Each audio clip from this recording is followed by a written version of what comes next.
விஐபியா இருந்தாலும் ஒரு நாளைக்கு முன்னாடியே இன்ஃபார்ம் பண்ணிட்டு தான் வரணும் அப்படின்னு நம்ம இந்து சமய அறநிலைத்துறை அமைச்சர் எஸ் ரமேஷ் அதிரடியான ஒரு உத்தரவை போட்டிருக்காரு. அது என்ன உத்தரவு, இதோட பின்னணி என்ன, இதனால பொதுமக்களுக்கு என்ன லாபம், இந்த வீடியோல பார்க்கலாம்.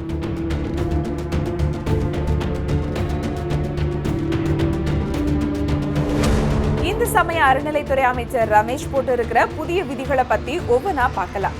முதலாவது விதி, விஐபியாக இருக்கும் பட்சத்தில் நீங்க கோவிலுக்கு வர போறீங்கன்னா அதுக்கு 24 மணி நேரத்திற்கு முன்னாடியே, அதாவது ஒரு நாளைக்கு முன்னாடியே கோவிலோட நிர்வாகத்திற்கு அதிகாரப்பூர்வமா தகவல் சொல்லிடணும்.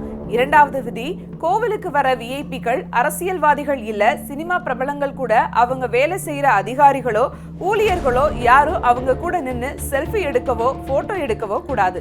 இதனால மற்ற பக்தர்களுக்கு டைம் வேஸ்ட் ஆகுது, கூட்ட நெரிசல் அதிகமாகுதுன்னு இதை தடை போட்டிருக்கு.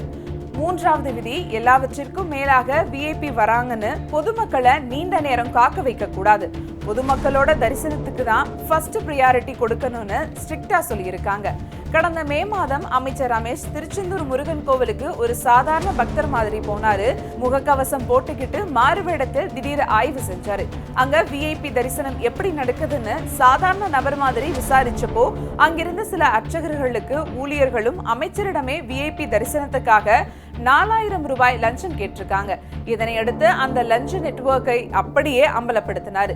தப்பு செஞ்ச ஊழியர்கள் எல்லாரையும் உடனடியாக சஸ்பெண்ட் பண்ணி வேலை நீக்கம் செய்யப்பட்டாங்க.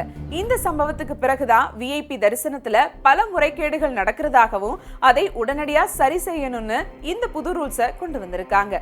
மேலும் விஐபி தரிசனத்துல முழுசா ஆன்லைன் மயமாக்க அரசு தீவிர நடவடிக்கை எடுத்துட்டு வராங்க. இதனால புரோக்கர்கள் மூலமாகவோ லஞ்சம் கொடுத்தோ யாரும் குறுக்கு வழியில தரிசனத்திற்கு போக முடியாது. கோவில இனி எல்லாமே டிரான்ஸ்பரண்டா மாறப்போகுது.